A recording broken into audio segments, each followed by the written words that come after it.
جس کسی نے بھی نماز فجر کے بعد یہ عمل فوراً کیا ہے، آج تک ہر انسان کو 100% اس کی سوچ سے بڑھ کے اس کو رزلٹ ملے ہیں۔ نماز فجر کے بعد ہی یہ عمل کرنا ہے۔ ایک بات یاد رکھیے گا، آگے پیچھے کریں گے تو اس کو برکت تو ضرور حاصل ہوگی، لیکن اگر آپ اپنے مقصد کے جائز مقصد کی کامیابی حاصل کرنے کے لیے اس عمل کو کریں گے تو انشاءاللہ عز و جل آپ کو فوراً اس کا رزلٹ اور اس کا نتیجہ ملے گا۔ کرنا نماز فجر کے بعد ہے۔ بسم اللہ الرحمن الرحیم۔ السلام علیکم ورحمۃ اللہ وبرکاتہ۔ درود پاک اللہم صلی علی سیدنا و مولانا محمد معدن الجود والکرم وبارک وسلم وصلی علیہ۔ نبی پاک صلی اللہ تعالی علیہ وبارک وسلم کا ارشاد ہے، حکم ہے کہ جس نے مجھ پر ایک مرتبہ درود پاک پڑھا، اللہ عز و جل اس پر 10 رحمتیں بھیجتا ہے، 10 گناہ معاف فرما دیتا ہے، 10 درجات کو بلند کر دیتا ہے۔ تو پیارے دوست احباب، ایک مرتبہ درود پاک نبی پاک صلی اللہ تعالی علیہ وبارک وسلم پر پڑھ لیجئے اور میری بہنیں بھی پڑھ لیجئے۔ جس طرح آپ کو پتہ ہے کہ ماہ محرم الحرام کے مہینے میں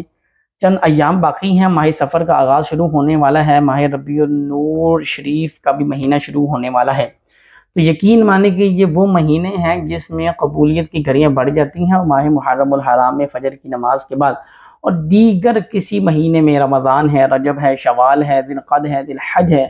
فجر کے بعد ہی یہ عمل کرنا ہے۔ آپ سے یہ گزارشات ہیں۔ تو پیاری دوستوں، میری پیاری بہنوں، یہ صرف ایک دن کا وظیفہ ہے، یعنی فجر کی نماز کا آپ نے بعد وظیفہ کر لیا اور یقین مانے آپ کا کام ویسے ہی ہو جائے گا، اور آپ نے یہ امانت دوسروں تک پہنچا دینی ہے کہ وہ بھی اپنی رکاوٹوں کو اور اپنے مسائل کو حل کر سکے۔ جس طرح آپ کو معلوم ہے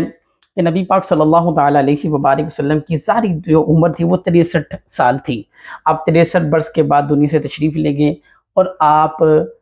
کے بعد جو خلیفہ ہیں حضرت ابو بکر صدیق رضی اللہ تعالی عنہ ہے، خلیفہ دوسرا حضرت عمر فاروق اعظم رضی اللہ تعالی عنہ ہے، اور تیسرے خلیفہ حضرت عثمان غنی رضی اللہ تعالی عنہ ہے، اور چوتھے خلیفہ حضرت علی مرتضی شیر خدا کرم اللہ تعالی وجہہ الکریم ہیں۔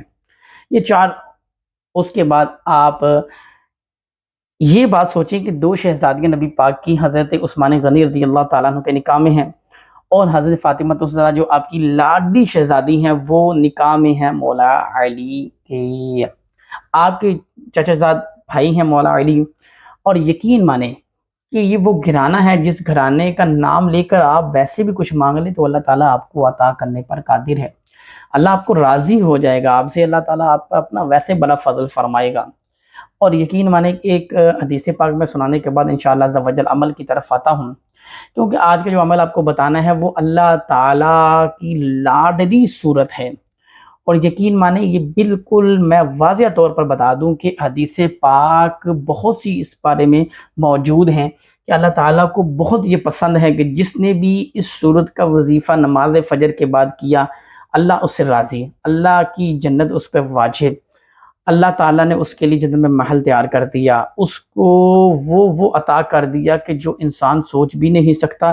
کہ یار مجھے بھی مل سکتا ہے، لیکن کچھ پانے کے لیے کچھ کھونا پڑتا ہے۔ نماز فجر کے لیے اٹھنا پڑے گا، فرض ادا کرنا پڑے گا، نماز فجر کے فوراً بعد بغیر کسی سے بات کیے یہ وظیفہ کرنا پڑے گا، حضور کی ذات پر اول آخر 11 مرتبہ درود پاک پڑھنا پڑے گا، رو رو کے اللہ تعالیٰ کے حضور جھکنا پڑے گا، رو رو کے دعائیں مانگنی پڑیں گی۔ سب سے پہلے تو سچی توبہ کی توفیق مانگنی ہے، اس کے بعد اپنے گناہوں کو یاد کر کے رونا ہے، اتنے آنسوؤں کے ساتھ روئیں کہ اللہ راضی ہو جائے تو آئندہ کے لیے ہم گناہ کی طرف نہ جائیں۔ وہ بدبخت شیطان ہے، ابلیس ہے، یہ جو ہمیں گناہوں کی طرف مشغول کرتا ہے۔ اور یقین مانیں اللہ عز و جل کی ذات نے فرمایا کہ ہم نے انسان کو اس لیے بھیجا دنیا میں کہ اس کی جانچ ہو سکے کہ کس کے کام اچھے ہیں۔ تو پیارے دوستوں، میری پیاری بہنوں، آپ تو کام اچھا کر رہے ہیں، آپ تو نماز فجر بھی ادا کر رہے ہیں، اس وظیفے کو بھی کر رہے ہیں۔ حدیث پاک میں آتا ہے کہ جس نے بھی یہ عمل کیا ہے اس کو اس کے نتائج 100% ملے ہیں۔ اور یقین مانیں یہ ان مسلمانوں کے لیے ہے کہ جن کا یقین مضبوط ہے، کامل مضبوط ہے، ہر لحاظ سے ان کو یہ پتہ ہے کہ اللہ تعالیٰ نے ہی عطا کرنا ہے، وہی مالک ہے، رزق دینے والا ہے، اور جو انسان کے اوپر مشکلات آتی ہیں وہ انسان کی اپنی وجہ سے آتی ہیں، وہ انسان کی اپنی زبان سے کہے ہوئے الفاظ، اپنے ہاتھ سے کیے ہوئے کام یا کسی کے ساتھ زیادتی ظلم کیا ہوا یا کسی کو نقصان پہنچانا دھوکہ دہی، تو وہ انسان کے آگے مصیبتیں آتی ہیں، یہ اللہ تعالیٰ کی طرف سے تو ضرور آتی ہیں لیکن ہمارے اپنے اعمال ہوتے ہیں۔ اور یقین مانیں اگر ہمارے اپنے اعمال اچھے ہوں، اللہ ہم سے راضی ہو، دنیا سے تو ایک دن جانا ہے، لیکن انشاءاللہ عز و جل وہ کام کر کے جائے نا کہ جس کے بارے میں اللہ تعالیٰ نے حکم دیا ہے کہ یہ کام کرنے والے ہیں حلال ہیں، یہ کام نہ کرنے والے حرام ہیں، اور جس کا حکم دیا ہے وہ کرو، جس سے منع فرمایا اسے باز آ جاؤ۔ لیکن تمام مسلمانوں کے ایک بات بتا دوں، میں بھی ان میں شامل ہوں کہ اللہ تعالیٰ سب سے پہلے ہمیں صبر کرنے کی توفیق عطا فرمائے اور حلال روزی کمانے اور کھانے کھلانے کی سعادتیں عطا فرمائے۔ آپ نے فجر کی نماز کے بعد بغیر کسی سے بات کیے 11 مرتبہ درود پاک پڑھ لیجئے گا۔ اس کے بعد یہ وہ صورت میں بتا رہا ہوں جو اللہ تعالیٰ کو اتنی پسند ہے، خدا کی قسم کھا کے کہہ رہا ہوں کہ اگر آپ کا بڑے سے بڑا مسئلہ بھی ہے تو آپ نے اس کو 200 مرتبہ پڑھ لیجئے گا، 200 مرتبہ پڑھ لیجئے گا، نہیں تو صرف یہ عمل جو آج کا ہے وہ 10 دفعہ پڑھنی ہے، بس 10 دفعہ آپ نے صرف اور صرف آنکھیں بند کر کے تصور ہی تصور میں، اور یہ آپ نے الفاظ ذہن میں رکھنے ہیں کہ یا اللہ عز و جل تیرا حکم ہے، یہ تجھے بڑی پسند ہے، یا اللہ اس لیے پڑھ رہا ہوں کہ میرا کام بھی ہو جائے، میری بھی بگڑی بن جائے، نبی پاک صلی اللہ تعالیٰ علیہ وبارک وسلم کا صدقہ ہی بن جائے۔ آپ نے 10 دفعہ سورہ اخلاص کو پڑھنا ہے، قل هو اللہ احد اللہ الصمد لم یلد ولم یولد ولم یکن لہ کفوا احد۔ حدیث پاک میں آتا ہے کہ جو 10 مرتبہ پڑھتا ہے اللہ تعالیٰ اس کے لیے جنت میں محل تیار کر دیتا ہے۔ حدیث پاک میں آتا ہے کہ جو نماز فجر کے بعد اس وظیفے کو کرتا ہے تو اللہ تعالیٰ اس کو پورا دن شیطان کے شر سے محفوظ رکھتا ہے اور اس کی دولت کے ساتھ نسل میں برکتیں عطا فرما دیتا ہے۔ حدیث پاک میں آتا ہے کہ جس نے اس کو 1 مرتبہ پڑھا یا پڑھتے ہوئے سویا، اس کے لیے 1/2 قرآن مجید کے برابر کا اجر و ثواب ہے۔ ایک مرتبہ حضور علیہ السلام چند صحابہ کرام کے ساتھ گزر رہے تھے تو فرمایا کہ اس پر واجب ہو گئی، یعنی وہ ایک شخص تھا، وہ سورہ اخلاص کی تلاوت کر رہا تھا۔ حضور نے فرمایا کہ حضور اس سے اللہ تعالیٰ اس سے محبت فرماتا ہے کہ جو سورہ اخلاص کو بے شمار انداز کے ساتھ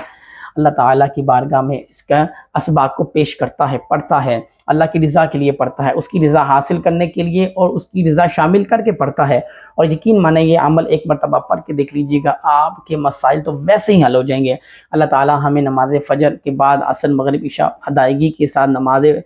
تہجد پڑھنے کی توفیق عطا فرمائے باجماعت، اور تمام دوست احباب یہ عمل کرنے کے بعد مجھ کو بھی دعاؤں میں یاد رکھیے گا۔ اللہ تعالیٰ دنیا اور آخرت میں کامیابیاں، بھلائیاں، عزتیں عطا فرمائے، بیماروں کو شفائی کاملہ عاجلہ عطا فرمائے۔ اور آخر میں یہ کہنا چاہوں گا، اپنی محبتوں کا اظہار کرتے ہوئے اس کو لائک کر دیں، کامنٹس میں انشاءاللہ عز و جل آپ کچھ بھی لکھ دیں، بسم اللہ الرحمن الرحیم لکھ دیں، اور اس کے علاوہ امامیہ حسین علیہ السلام لکھ دیں، اپنا فیڈ بیک ضرور دیا کریں اور چینل کو سبسکرائب کریں۔ محبتوں کا بہت بہت شکریہ۔ اللہ تعالی ہمارے آج کے عمل کو قبول فرمائے۔ وما علینا الا البلاغ المبین۔